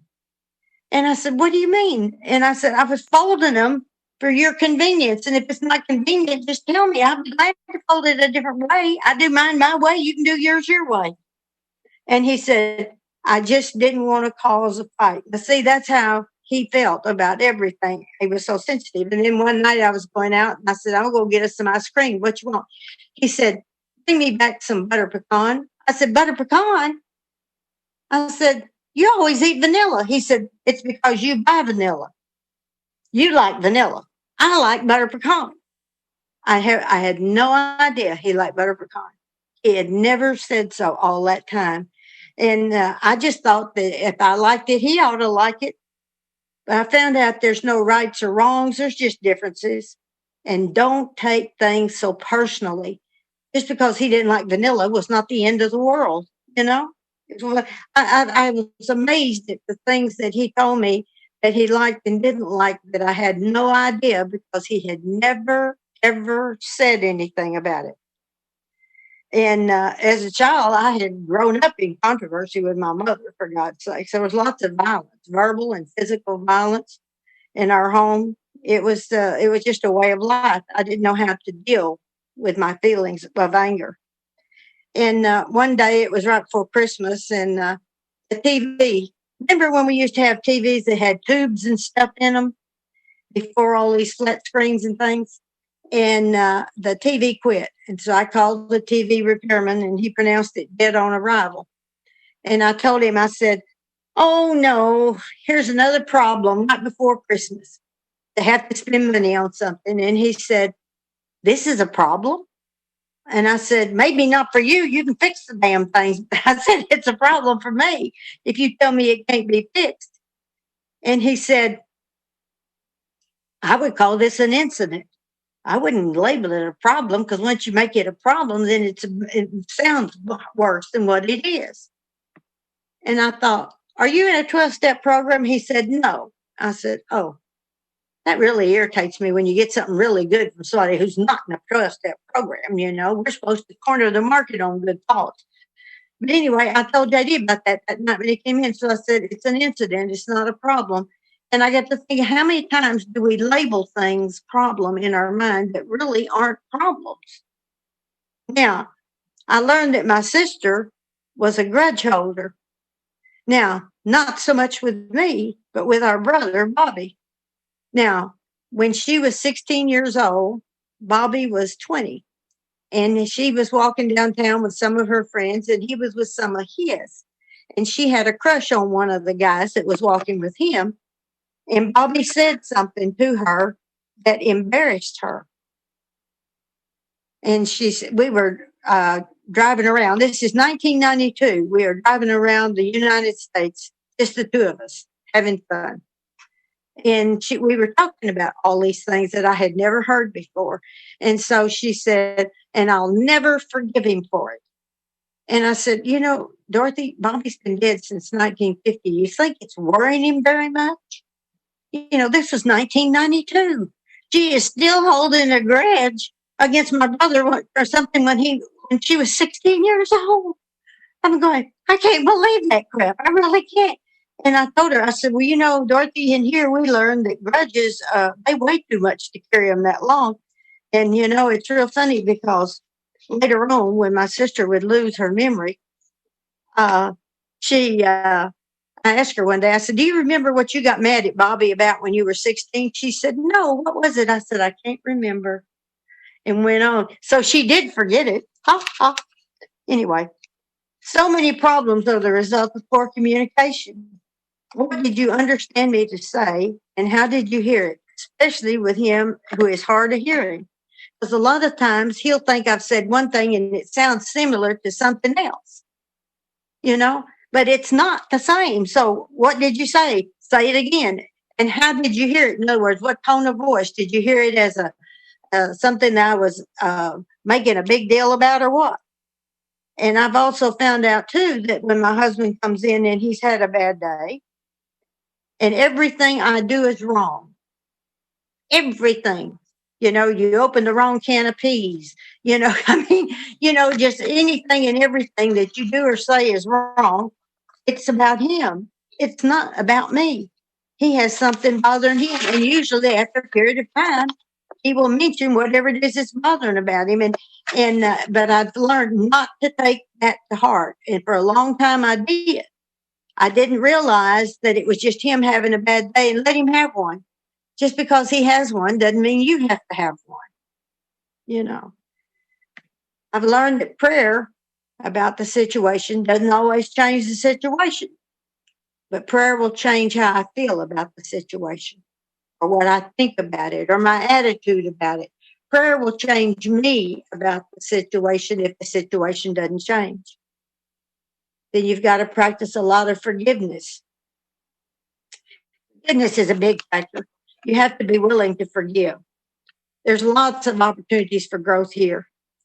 I remember one time I called the girl who was helping me with my computer, that very first computer, and I had been going through it. And I found all these little things I didn't need. And on it, I didn't need this file about balloons, and I didn't need this file about butterflies, and I didn't need this file about. And after a while, I got a little message that said that my computer was shutting down. And so I called her and I told her, she said, what have you been doing? I said, well, I was sort of cleaning house. Like I go through my file cabinet and I clean out stuff I don't need anymore. And she said, well, congratulations. You had just did a lobotomy on your program. She said, you're going to have to reload your program now. And I said, really? So you see, I learned more by making a mistake than I ever would had I not had that happen that day. I learned what to do and what not to do by doing the wrong thing. So I had to forgive Mother in order for us to have a different kind of relationship. And it took a long period of time to forgive Mama because I had to want to, for one thing. And I just didn't want her to die with us having bad feelings. That's the main thing. I had tried to make amends to her. Oh, I made amends to Mama about the first month I was in the program. I went to a meeting on amends. And if you notice, the amends step is number 9. And when you have worked step none, I suggest you don't try to do 9. And I went off over to my mother's house and I said, Mama, you always said you thought I hated you. You were right. And that doesn't bode well for making an amends, I can tell you. And I was telling my sponsor about it later, and she says, well, now you're going to have to make an amends for the amends. And so I had tried over the years to make a living amends, to try to be better. And I've learned that whenever I wanted to tell her to shut up and go home, I learned that when I heard her voice on the phone, to put the phone down and go to the bathroom and say, God, it's her. Put a bubble of protection around me so nothing I say will hurt her and nothing she says will hurt me.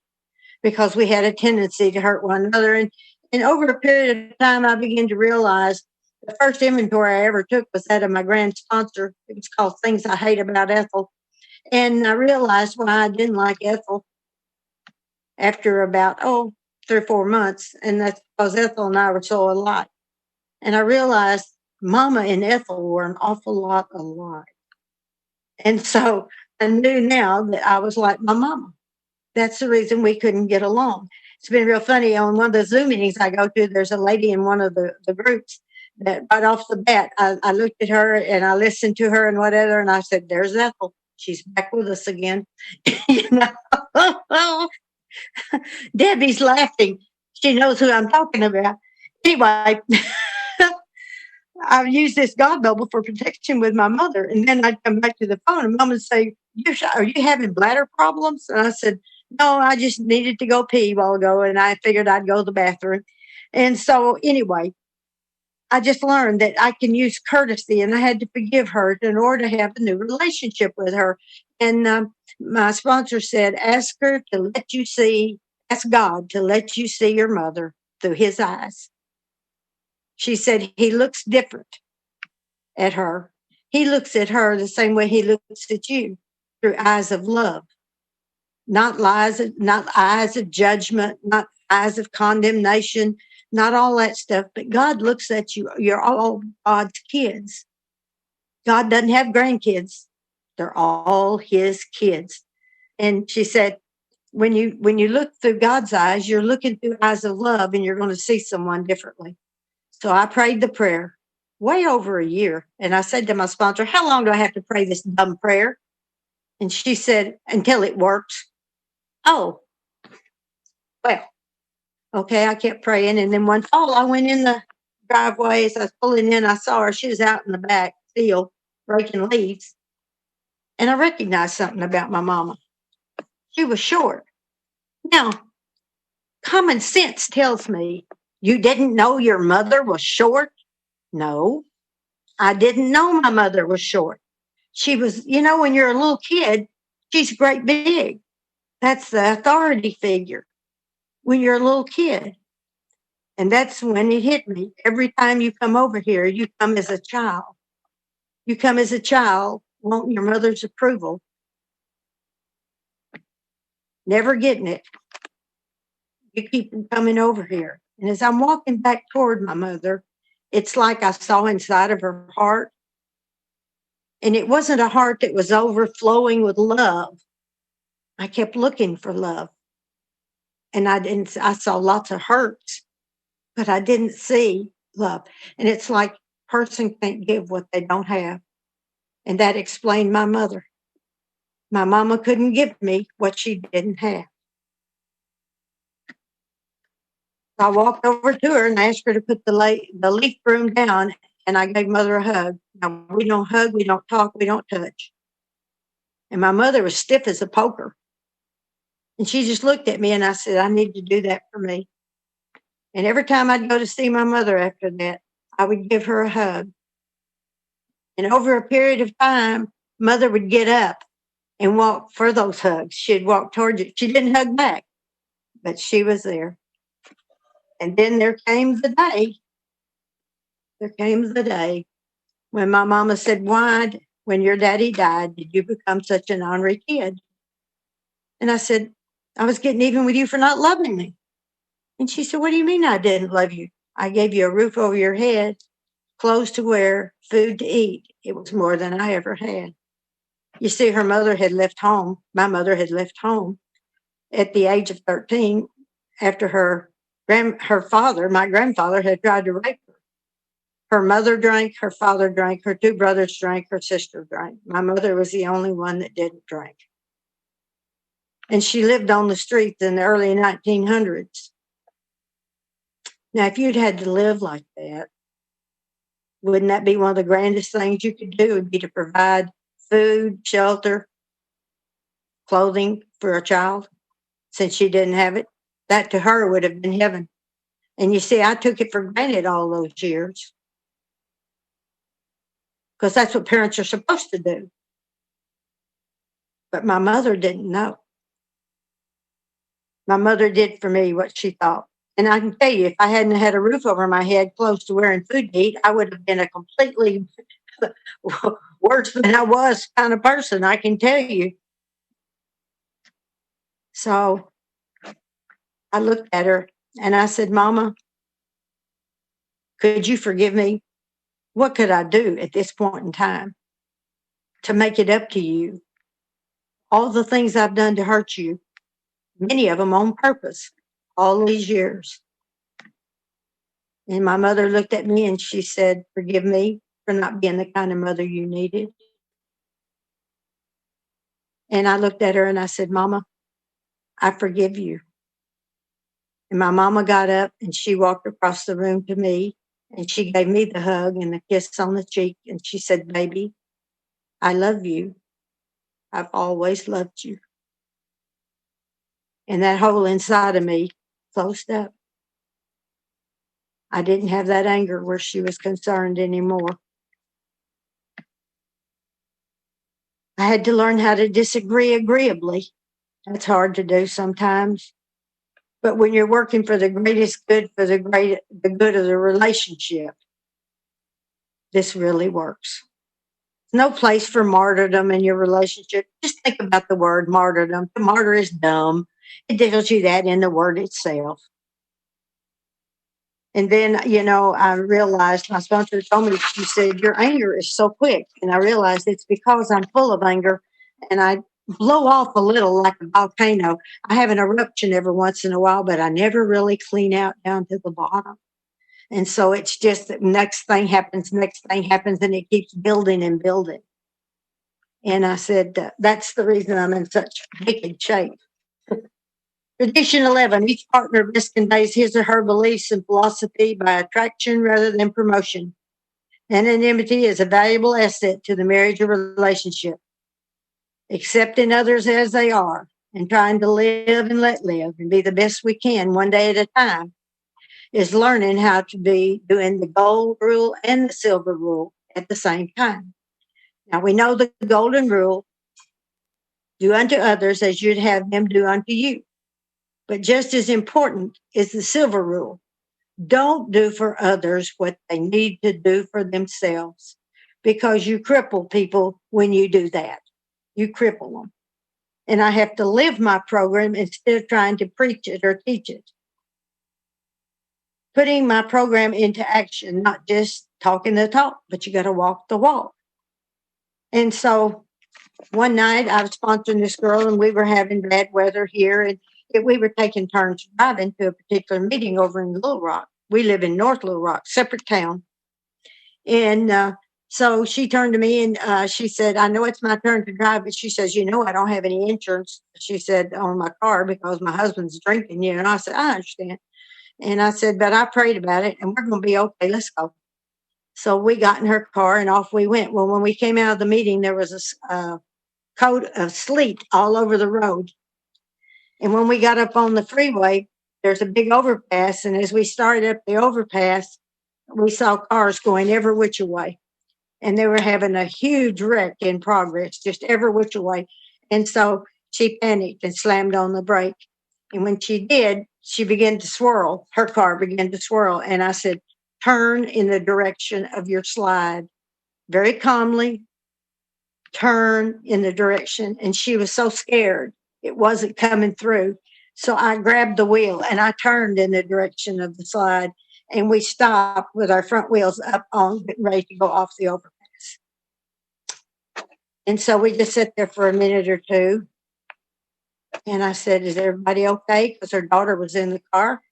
"We're okay." So we backed down off of the edge. And we're just sitting there because, the cars are every which way behind us and in front of us. And a policeman came over and he said, "Who'd you hit or who hit you?" And I said, "Nobody. We're just waiting for the traffic to clear." And he said, "I can't believe it." The next morning on the front page of the local paper was a picture of our car, of her car. It said, "Only car not hurt," in a 27 car pileup. And so she looked at me and she said, "I want your God." I said, "What?" She said, "You told me you prayed about it and that God was going to take care of us." And she said, "If that's not God taking care of us, I want your God." And I said, "Come on, we'll do it together." People watch more what you do than just what you say. I noticed that my sister was driving along one day and somebody cut her off and she held up her index finger and went like that. And I said, "What are you doing?" And she said, "Well, isn't that what you do?" Well, she'd seen me flip birds. Little birdies. And I said to myself, well, you need to quit doing that because that is absolutely showing other people how to be. And that's not how you need to be. So, that was something she learned from me. And then I've learned to pray with the people I sponsor, just like I pray with JD. JD and I pray together all the time. We started praying. I remember the first time we were out in a restaurant and we held hands and prayed at the table before the meal. We did it at home, but all of a sudden, we were out in public, and I thought, am I going to be ashamed of God out in public when God takes good care of me? No. And so that's us. So those things are just personal. These things you can work out for yourself. I don't try to promote the program or manage any other person's program anyway. I give instructions to people I sponsor, but everybody works their own program in their own way. I know I was watching JD one time and I decided that he was not reading his 24-hour book like he should. I guess I didn't have anything to do that day. And I went over and I looked and the bookmark wasn't even in the same month we were in. And I thought, has it been that long since he's read that book? And so anyway, when he came home from work that night, I questioned him and he just laughed. He said, I wondered how long it would take you. I said, what? He said, I read it every day. I just put the bookmark in a different place because he said, I saw you watching me. We play little games like that sometimes. I went into the evangelical stage of recovery. I think everybody does, where you want to give the program to everybody who needs it or doesn't need it. And so I first took it to my office where I worked, and I had everybody to come into the break room in the mornings, and I read to them out of the One Day at a Time book of Al-Anon. And we all discussed the reading for the day. I'm the only one in the program, but everybody needs this program. And I hadn't bothered to mention that to my sponsor. And then I got a bunch of the 20 questions pamphlets from AA. And there were various people in the company that I knew had drinking problems. Our company attorney was one. You had to get an opinion before noon or you never got one that day. And then there was the vice president. I knew that he needed one because he would go drink his lunch. And so I put all these pamphlets on desks. Well, the vice president came around and he said, who put this on my desk? And I said, I did. And he said, do you think I'm an alcoholic? I said, well, they say we can't decide, but you can take that test and you can decide. And he gave me my pamphlet back. And so I was telling my sponsor about that and about the meetings at work. And she said, what are you doing? And I said, well, I'm evidently I'm doing something wrong. And she said, it's for people who want it, not for people who need it. She said, none of those people have asked you to help them with their family problems, their relationship problems, or their attitudes, or their drinking problems. And it was about 3 or 4 years later, I was over at one of the AA groups at an open meeting, and there was the company attorney. I was never so glad to see somebody in all my life because I really liked him. I really did. That's the thing about alcoholics. Have you noticed they're just so likable? Except when they're drinking, And other people's alcoholics didn't bother me near as much as mine did. When other people's husbands would make an ass of themselves, it didn't bother me near so much as when mine did. I tried to get Dorothy and my mother to come to Al-Anon meetings. Dorothy came to 1 or 2, and she said that was, and I'm thinking, you had the same grandmother, grandfather, uncles, aunts as I did. Your brother-in-law's an alcoholic. Your mother-in-law and father-in-law are alcoholics. Why do you not want to come to Al-Anon? And she said, it doesn't bother me what they do. She said, I'm living my life. I don't care what they do. And I thought, well, where did she get that? How did I miss that little part in life that Dorothy got? Where did that come from? And so she didn't, but she always said she loved what it did for me. But she said she didn't need it, so leave it alone. Then I made a terrible mistake, and I took my mother to an open AA speaker meeting. when the man was sharing his story, and he was absolutely a hysterical speaker, and I knew that, and I thought, boy, Mama will get a laugh out of this. Maybe she won't be so uptight, because she kept saying to me, why do you want to go and be with those kind of people? And I would say, because I'm one of those kind of people, Mama. And so all she heard was what it used to be like, and how he hurt his family and all these things. And all she could relate to was the pain of what she had experienced. And she never heard what happened and what it's like now. And she said she just couldn't. So I said, no, my sponsor told me, she said, leave it alone. You tried, leave it alone. So I learned that I can't fix anyone but myself, and I need God's help a lot, because, I'm hard to fix. And people close to us, we have the lack of objectivity, The thing about it is, I couldn't understand why Mother couldn't see why I was changing. And Dorothy said, well, you're real consistent for 5 or 6 times, and then you'll have a day when you go over there and you don't keep your mouth shut. So she doesn't see a change that lasts forever. She sees one that's occasional. See, I wasn't consistent enough. But every time I make a mistake, I have an opportunity to learn something. You learn what works by what doesn't work. And I learned that wisdom, I always wondered, the wisdom to know the difference, the wisdom. I always had the knowledge, but I didn't know how to use the knowledge wisely.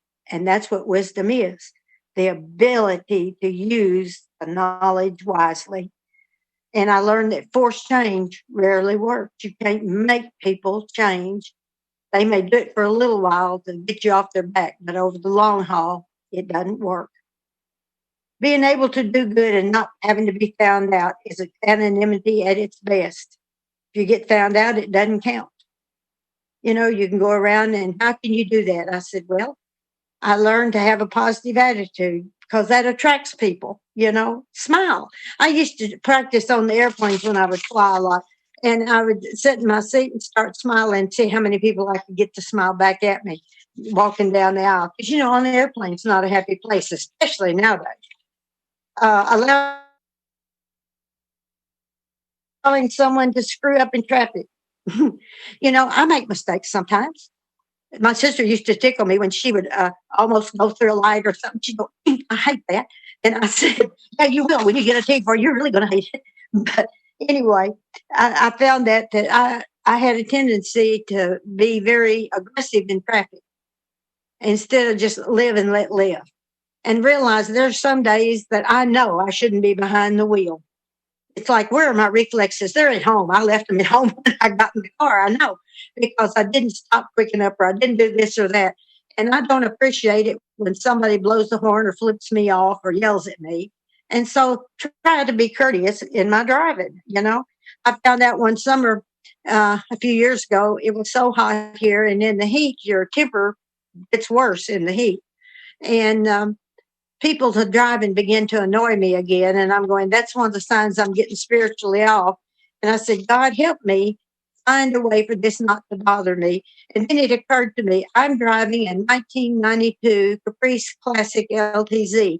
It was the unmarked car of the police department years ago. And my car looks new. And so I had a girl I sponsor who's in the state police. She just retired, but she'd given me a state trooper's hat. And so I thought, yes. And I went home and I got an old hair dryer. I cut the cord off of it. Now I have a radar gun. And I would get in my car and pull up behind somebody wearing my hat and holding my radar gun. You'd be surprised how they slow down, how they move out of the way, how they do. It was hilarious. And I began to be laughing in that traffic instead of having a bad attitude, And so here last summer, no, I guess it was, last summer, I was over at a favorite eating place, and this girl I sponsor, she came, and another state trooper over there came with her, and she was telling him about me and my hat. And I told him, oh, yeah. And I went out, and I had my car there and my hat and my gun, and we took pictures. And he said this was a hoot. He loved it. He took it over to state police headquarters. So I became the mascot over at the state police headquarters. And then one day he called me ahead of time. He said, bring your stuff out of your car. And I said, why? He said, or just bring your car. So why? He said, I'm bringing my official state trooper car over, and I've got the latest digital gun that they use now instead of a radar gun. And so I have my picture sitting in the official state trooper car holding what is the radar gun. And I'm telling you, that thing's heavy. It took both hands to hold that. And I got pictures of me. And so now I got a big charge out of that. So did we. We just had more fun. So that's what I'm saying. Have fun. Just have fun. Another thing I can do without getting found out sometimes is staying out of your business, just keeping my mouth shut. Or how about not complaining when everything isn't the way I want it to be? Just keep my mouth. And when somebody makes a mistake, you know what the kindest thing you can do? Keep your mouth shut instead of pointing it out to them. Send someone a card or note anonymously. Pray for others. Do that all the time. Don't repeat gossip. Better yet, don't listen to it. That's harder. It's easier not to repeat it, but it's hard not to listen to it because you always have that need to know. And to live with a light touch. We do a lot of that here.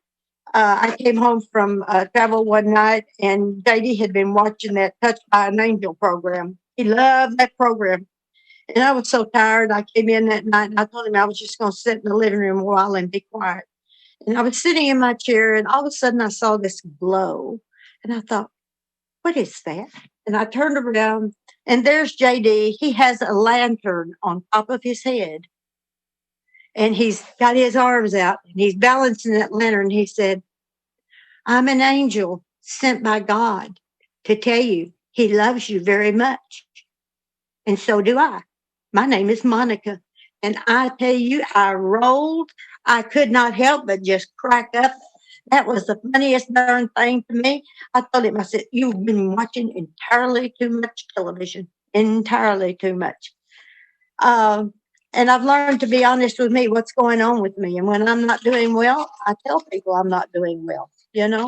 I don't, program pride is just not where it's at. Try to do good for good's sake. And I've noticed too, there's a lot of people keep telling you how good the program, how this, how that. Are they really working it? Sometimes we talk it when we're not doing it. Tradition 12. Selflessness is a spiritual foundation of our way of life as marriage partners or friends, ever reminding us to place principles above personality, and the principle is unselfishness. Our greatest gift is to be of service to another, and we can't do that and be selfish. There's no room for pride, selfishness, arrogance, managing, controlling, etc. in this new way of life. We learn to place principles above personalities in all of our relationships. And when you work these traditions in relationships, it's not just necessarily with a husband or wife, a partner, or whatever. It's with everybody. We have relationships with lots of people.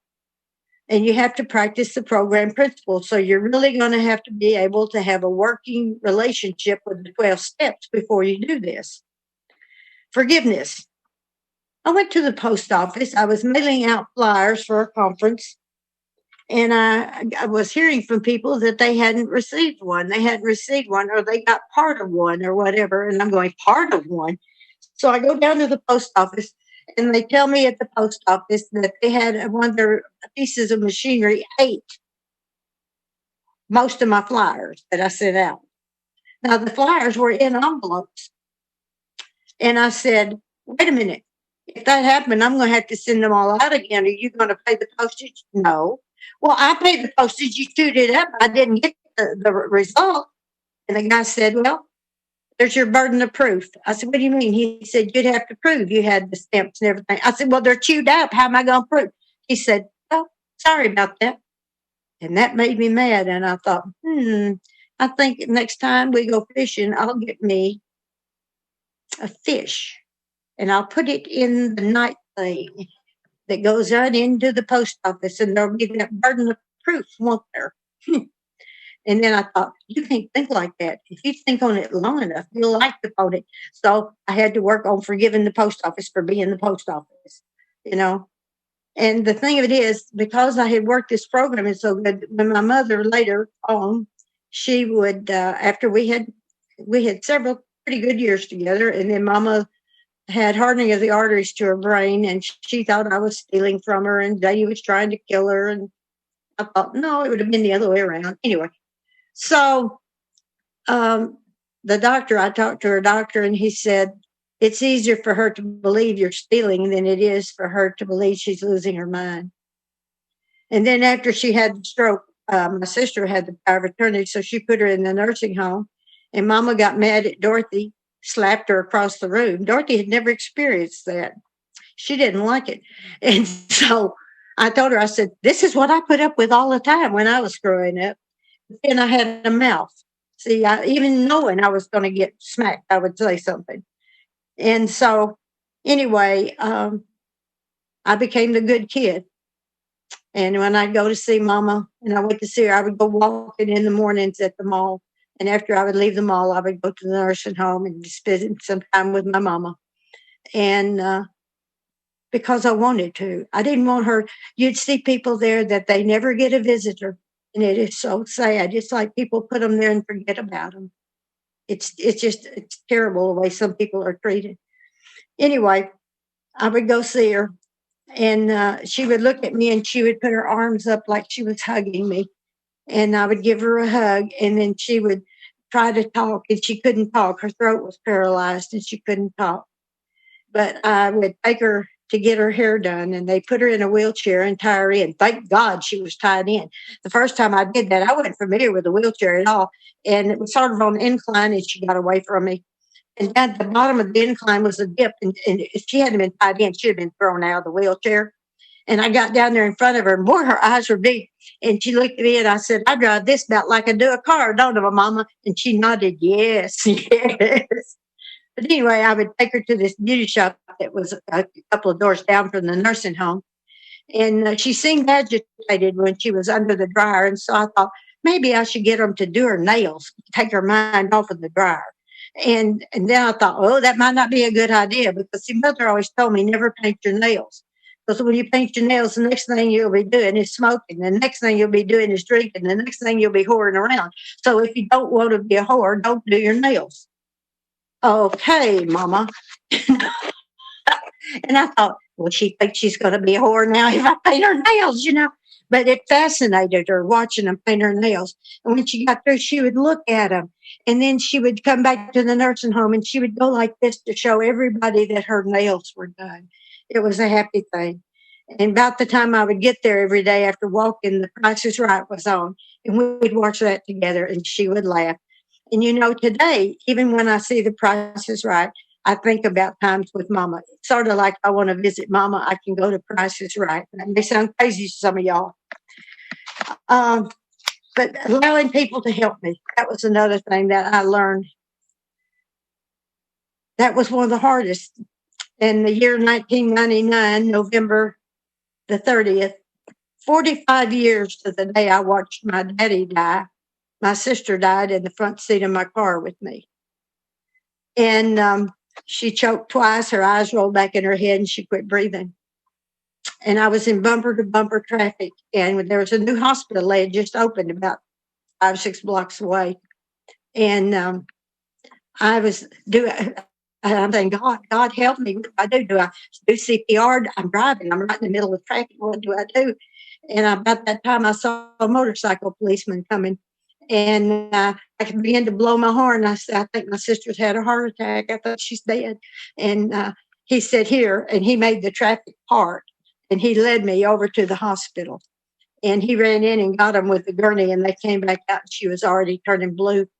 And they told me that probably she wouldn't live. But unbeknownst to us, I had taken her to the doctors that morning, and they had run some tests. They found out Dorothy was in kidney shutdown. And they had been calling the hospitals trying to find us because they figured that she'd end up there. And because they'd tried our home phones and couldn't get either one of us. And I didn't have a cell phone in those days. And so anyway, they came back in and told me that the doctor had called the hospital and told them to be on the lookout for us.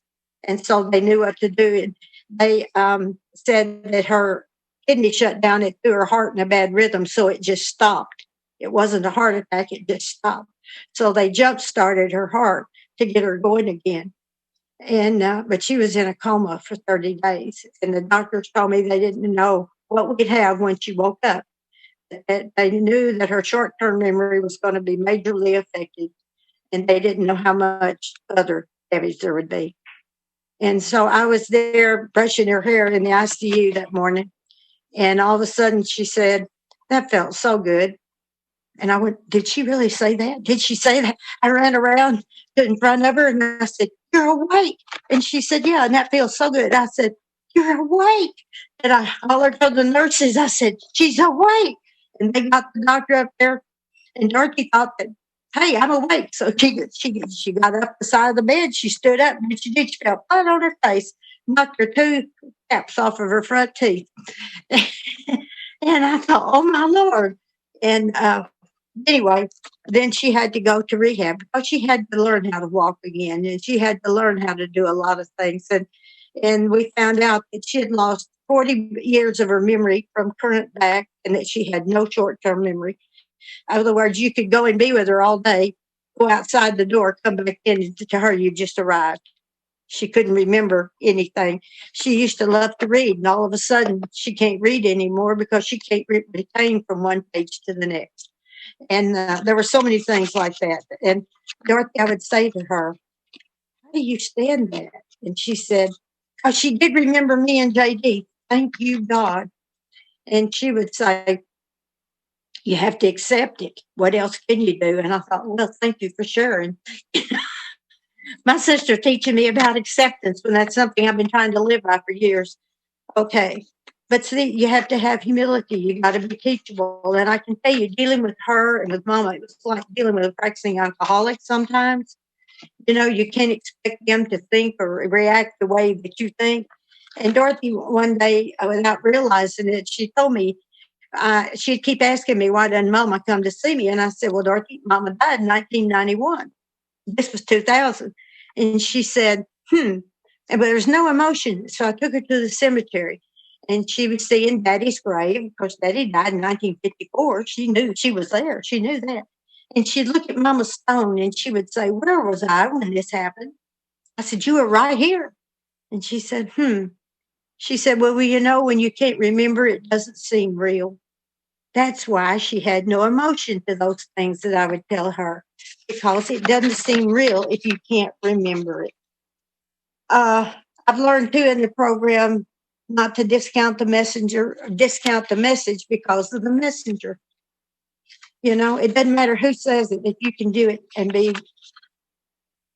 willing to do something different. It doesn't matter who says it. It's good stuff. I used to go with a pad with me to the AA meetings, open AA meetings, and I'd write down all the things JD needed to do. Or if he was sitting next to me, I'd give him the elbow. And then I realized later, those were all things I needed to do. Whenever you're taking somebody else's inventory, when you get through, take their name off and put yours up. It's going to fit. Same thing. Because we hate what we see in ourselves when we see it in other people. And then sponsorship. Sponsorship has been one of the most glorious adventures. The willingness, enthusiasm of the people that you sponsor, and how it brings new life into your program, and watching the miracle of recovery in them. Jennifer and I, she was a childhood friend, and I've sponsored her for many, many years. And we had what we call runaway days, where the two of us would tell everybody in the family, "We're going away. We're not telling you where we're going or nothing. We're just going away." And we would go away and do something that we wanted to do. We might be travel to another state, but whatever. We had fun. And then I have a girlfriend that had a swimming pool, and she was out in the country, and it was in the middle of the night, and she said, "You want to go skinny dipping?" I said, "I've never been skinny dipping." And so we're out there, and you see a plane going over, and I'm thinking, I'm out here naked in a pool. And it was exciting. I found out some information. Boobs float. Did you know your boobs will float? I had no idea. Had never done that before. So that was exciting. And I went to the spa one time with a girl in Texas, and that was an adventure within itself. And then I've had so many vacations with Sandy and Willie from California, our friends, that we would go and do things together. They would come here, and we'd go from here and do stuff. Or next year, we'd go to California California and do stuff with them. And we have some funny memories. One of my favorite memories, we were in their motorhome and we were in Yosemite. And while we were there in Yosemite, Willie had parked next to this little babbling brook. And we just thought, how fun, how fun. Isn't it wonderful? And I had made this wonderful meal and we all put it on the picnic table there. We all sit down on the same side of the table and slingshotted all of our food into that little babbling brook. And I said, well, now here are two sober alcoholics and two supposedly half-assed serene Al-Anons. Look what we have done. But we had lots of laughs. We had lots of laughs. And that's one of the neatest things, that when we're together, we do have those laughs. And then there's another lady that her husband and I and JD, we were great friends and still are. And they invited us to come after my sister passed away. They invited us to come and to spend Christmas with them. And we've done that for several years. We weren't able to the last year because of my mobility problems. But Norm and Debbie and their family, we have had lots of fun at Christmas time. And that was so good because, they had family here in Arkansas. And it was real funny because, see, I met her in Florida, but they were originally from Arkansas. And then their family lived here, so they would regularly come back to visit their family. But also when their family would get sick or something, we were here to go and be with them. So we have a lot of history there, And now all of her family from here have passed away. But they have family home, and so they keep coming back, and they come back here for our women's conference. Going to put in a plug for the Arkansas Woman to Woman. We didn't get to have it this year because of the virus, but we postponed it to next year. So think about that one. Okay, let's see. What have I got here? Oh, Tina and I were going. She's the girl I sponsor. We were going to Missouri and to a conference. And on the way, we had been at the meeting the night before, and this lady said that her mother had passed away in this little town we were going through. So we decided when we saw the little town, let's go over to the funeral home and sign the book. I bet that'll surprise her when she sees that. Well, when we got in there was more than one little woman in there. And we had never met her mother. We didn't know what her last name was, a maiden name. And so we go and we asked them, could we look at all three of them? And so we did. And we determined that this one looked more like her than the other two. So we signed the book. Fortunately, it was the same book. But anyway, we couldn't help but laugh. We just couldn't help but laugh. We've learned to look at our lives honestly, concentrating on the blessings instead of the negatives. As they would say, having a new pair of glasses, so to speak.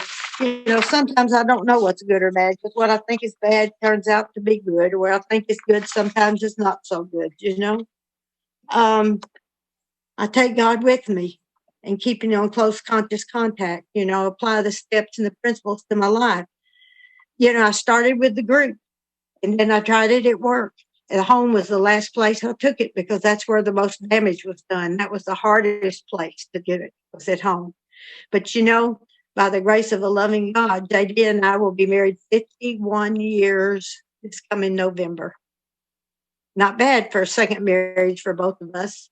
And if it hadn't been for the program and our fellowship, we could never have done that. I've made a lot of progress. There's still room to grow. I've got to tell you about the cemetery. When my uncle died, he and his sister, my mother's sister, they lived next door to one another. You got to remember now, they were practicing alcoholics, and they did things to one another. They got revenge. One of them would do one thing, and the next would do the next. The aunt told my uncle she wanted to use his garage since he had lost his driver's license, and she wanted to put her new car in it. And then he said, only if you take me to the doctor when I want to go. And so she said, okay. And then, of course, when he wanted to go, she didn't want to go. So he evicted her from the garage, and she didn't get it out quick enough. And so he went out there and shot her car. Okay. So she gets revenge, and she breaks into his home and steals a bunch of his papers. So he gets revenge, and he burns a room off of her house. Just a happy little alcoholics neighborhood. And so my uncle died. And I always felt sorry for him. And so my aunt insisted that she and mother go out to the cemetery in a family car. There's only me and my sister and his two sisters, 4 people. They're going to use a family car. Oh, yes. So anyway, Dorothy and I went out there together, and we're waiting on the rest of them, and we're walking around. Well, my uncle, one of 6 that she had, that was the last one, and he's out there, and she had this gigantic stone put on the grave, and it had his name, born, died, her name, born, blank. And so I thought, wow, I wonder how she's going to deal with that. I thought at the time. Well, I found out later she had it put in a little building off to the side because it did bother her looking at her own tombstone. And so that day, while Dorothy and I are walking around waiting on them to come in the family car, we noticed the stone is back. Look, the stone is back. And I said, do you have a felt tip pen, Dorothy? And she said, yeah. And she reached in her purse and gave it to me, and I filled in my aunt's date. I'm not well yet. But I couldn't resist. It was just too good to pass up. And of course, she had a screaming fit when she saw it. It was wonderful. Not supposed to get joy out of others' misery, MaryPearl. Slogans are great. Live and let live. But one of my favorite is how important is it? Because everything was important if I wanted to do it. And I had to realize that everything that I think is not important. Pain seems to be the touchstone to growth for most of us, and it makes me willing to change. You know, when we can't let go, think about being on a ski rope. I used to water ski when I was young. And one of the first things they tell you when you fall, not if you fall, when you fall, let go of the rope, unless you want to do a porpoise imitation and drink the lake. I mean, it's just that simple. And so that's the thing, you know, it's not painful if you let go. It's painful if you hold on. And so that's what helps me. I'm not going with the flow of life if I'm trying to hang on. And you know, the book talks about trudge the road of happy destiny. Now, trudge sound to me like walking in mud, where you go, you know, all that stuff when you try to pull your foot out of the mud. And I had an old dictionary and I looked it up. It was from the 30s. It said trudge, moving forward with a purpose. It wasn't what I thought it was at all. Moving forward with a purpose. And I said, okay, I can trudge the road of destiny, and I don't have to be alone anymore. You know, and JD and I, even though we've been in this house since the second week of March, we're not alone. People come and visit us on the front porch. I have a big glass door, and they sit on the bench on the front porch, and we sit on the inside, and we talk to people because the doctor says we're both extreme high risk, and she didn't want us to let people in or us go out. So that's what we do. You know, you don't have to like what you're doing. You just do it. You learn the discipline in this program. And I learned to simplify my life. Now, getting it simple is not simple. But once you get it simple, it's easier to deal. When you practice these spiritual principles, we become of maximum service to God and our fellow man. So we enjoy life as never before, you know, we enjoy. And especially now, you know, God goes ahead and plans in love. He put Zoom out here. He knew we were going to need something when the meeting shut down. And this is wonderful. You know, we've heard forever it's a worldwide fellowship. We're looking at it. We're looking at it. It's a worldwide. There's people on here I'm looking at from different countries and right in front of me. And, you know, we have a big book study meeting at my home group on Monday nights at 6:30. And we had people from 8 countries and 17 states the other night. And it's like, wow, we're getting to see it. We're getting to hear all the different experience, strength, and hope from all over the world. And it's wonderful. It's wonderful. And like I say, we've gotten old. JD retired. He worked till he was 79. And then he retired. And now his job mainly is taking care of us because I can't do that much anymore. But he has been a real trooper to step up and do. And like, you know, he'll clean the house. Our house cleaner is taking care of her grandkids, so she can't come and be around us. But he takes care of the house and the laundry. And like I say, he's learning to cook. And he's been the best caregiver I think a person could ever want. And our relationship is special in ways I never dreamed possible. He has a lot of emotional strength and maturity. I know one night I collapsed in the kitchen floor. I would just felt it's too much, just too much to deal with my sister. And because I loved her so much and I was so powerless. And it's like my sister's body came back, but my sister didn't. And so he held me in his arms and he rocked me and told me it was going to be okay. And I said, how will it ever be okay? And he said, God will make it okay. I said, where is God? I can't see God. He said, well, I've got enough God for both of us for tonight. Just hang on. You know, I mean, that is a real loving husband. And like I said, you know, he said, come grow old with me. And so I asked him a few years ago, now what? You know, because we have certainly done that. He's 84, for God's sake, you know. But my life is so good. My life is so good. Just try and do God's will and realize things will be okay in the long run. I had a friend who was a priest, and he went over and worked with Mother Teresa in India for a while. And he said that when he was debating whether to leave the priesthood or not, and said he talked to her and he said, Mother, he said, would you pray for me that I should have clarity as to what to do? And she said, no, I will pray that you have faith. And I think that's the deal. You know, we have to have something to believe in, something. And, you know, years ago, I started a rainbow jar on my windowsill.